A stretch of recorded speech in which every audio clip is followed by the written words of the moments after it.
Florifer is a handcrafted 3D explorative game about finding and growing last magical seeds that are scattered in a deserted world. And as you grow them, you explore the world, and you uncover its history. And when the flowers are ready, you can plant them in specific places and to restore the balance of the world.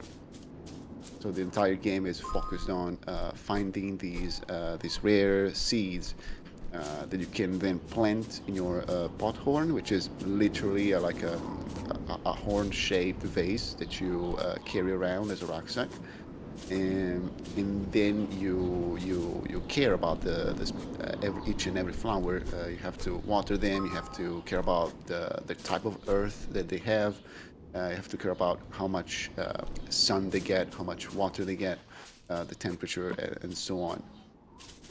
And each flower acts as a kind of a puzzle. So different flower will need a different temperature, maybe, or it will grow better in a specific area of the world where the climate is different, or maybe needs more sun or less sun, or a certain type of earth that you can find only in specific places, and you have to figure all this out on your own with your tools while exploring the world. The flowers are the core aspect of the game, the core aspect of the experience, and they are a very light type of management. It's not like a Tamagotchi where you have to really work hard to keep it up, to keep it going. It's a more relaxed experience, but you still have to understand the flowers, understand what they need, and when they need water, you have to go and get some water. But it's all a very a calm experience. There's no rush. There's no pressure. There is no game over. Your flowers will never die on you. You can always recover them. You can always get them back in good shape. And there is a lot of we're working on depth when it comes to the flower management. So we're trying to make it an explorable feature. So you start as it starts as okay, here's a flower, take care of it. And then as you progress, you will find a handful of tools that help you keeping your flower in good health. And you may find other characters that will give you hints on things that you could do or other items that you could use. And you'll find you may and the more you explore your kind of a relationship with flowers and what you can do with flowers, the more you discover. I would say a technical, very very clear challenge was the open world management, because the Florifer's world is not the biggest. It's not obviously like a AAA sized world, but it's still very very big, especially for us. We're just two guys working on it, so we had to balance obviously performance of the game with how the various parts of the game are streamed and designed so that you can easily load and deload stuff. And we have to balance all this stuff with art direction, with how we envision the game, how we want things to look like. Because of course you cannot make everything beautiful and heavy with polygons if you want the game to run at a good frame rate. So this was a big challenge, and we're still working on it, and it required a lot of experiments, a lot of tweaks, a lot of attempts at shading and polygon management, at the way we make models and the way we make textures, and the style of things like trees and vegetation and rocks and appearance.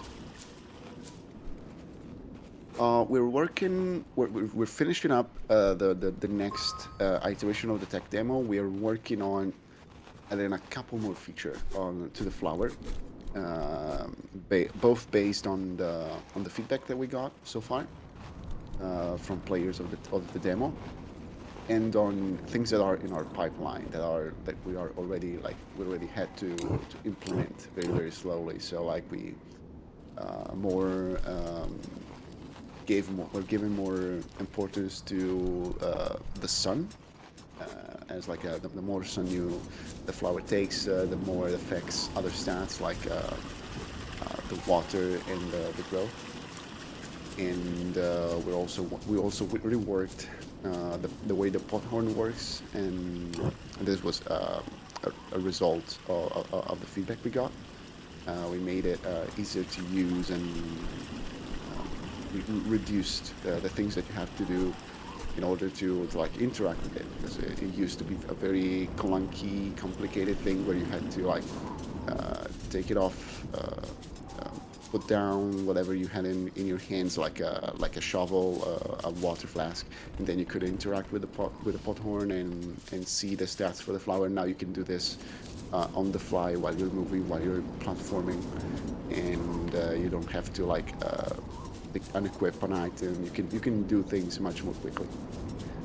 We're working on the features revolving around the flower and the pot horn to make them more enjoyable, easier to use, easier to navigate, and slowly but surely more deeper when it comes to the flower management.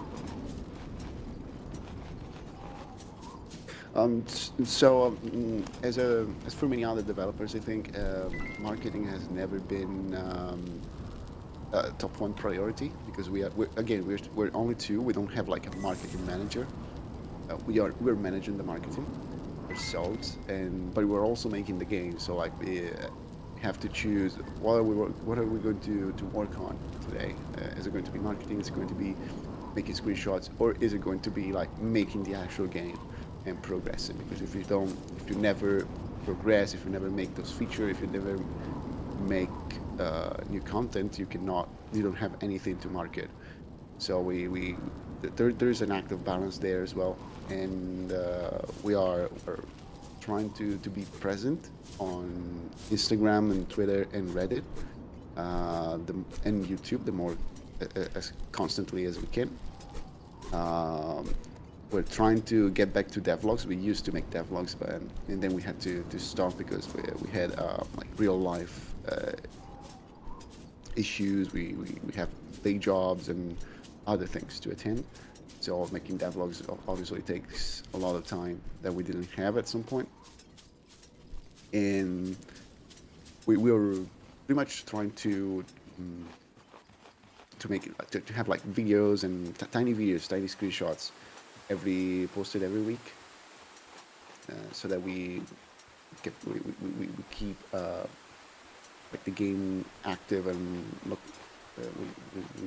we show that, oh look, it's we're still working on it, we still have it. Because of course, if you like we used to have these devlogs, and then we had to stop for over a year, or maybe even two. I don't even remember. Like it's been so long, and and there was a time where we were not even posting, we were not doing any marketing, and we were just working. The game was really looking bad, so we had to choose. Okay, what are we going to do? We're going to restart with marketing, or do we want to like fix these huge bugs, these issues with the design and how the game works? And we had to stop doing marketing.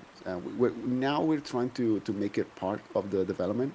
So like we have like uh, calls where we just work on the marketing for like an hour or so, and then we go back to the actual game.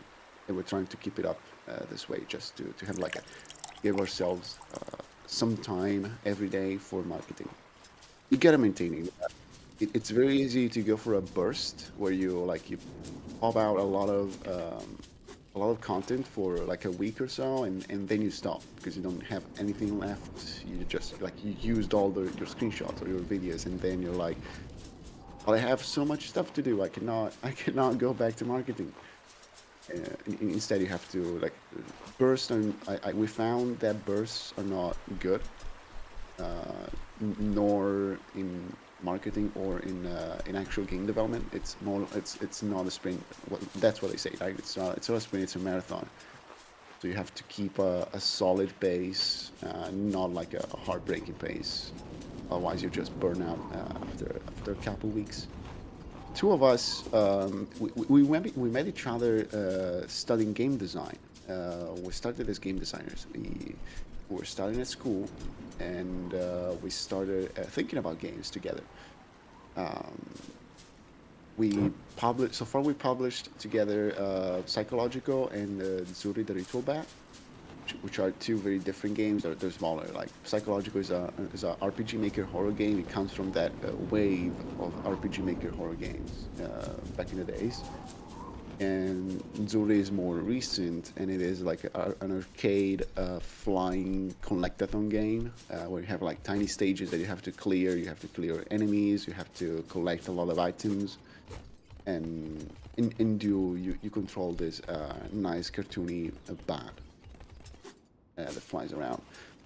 In we started in we graduated in game design in 2017, and since then we kept working together on several things, several projects, trying our best, of course, and at the same time dealing with day jobs, the pandemic later.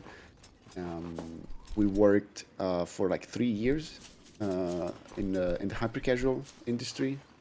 So mobile games like Helix Jump and that kind of stuff.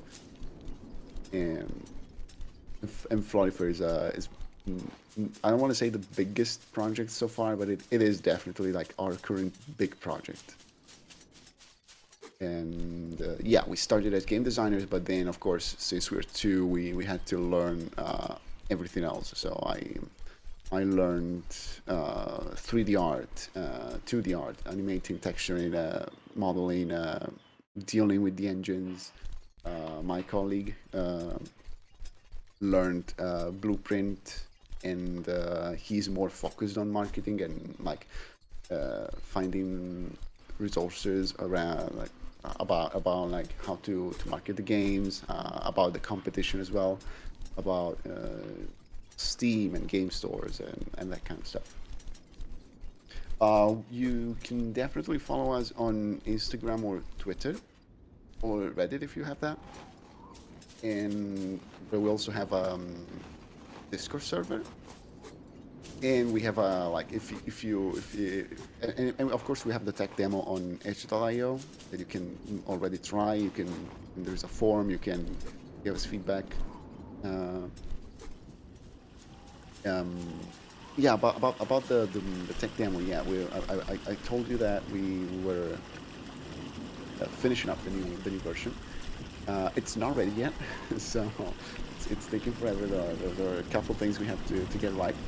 Um, but like it has a lot of improvements compared to what you can right now play on Edge.io. So if it's fine for you, I will like let you know when it's ready, uh, so that you can like have you can get some updated footage because like if you can obviously record what you can play now, but it's not updated. It's really it's really rough compared to how the game currently looks like.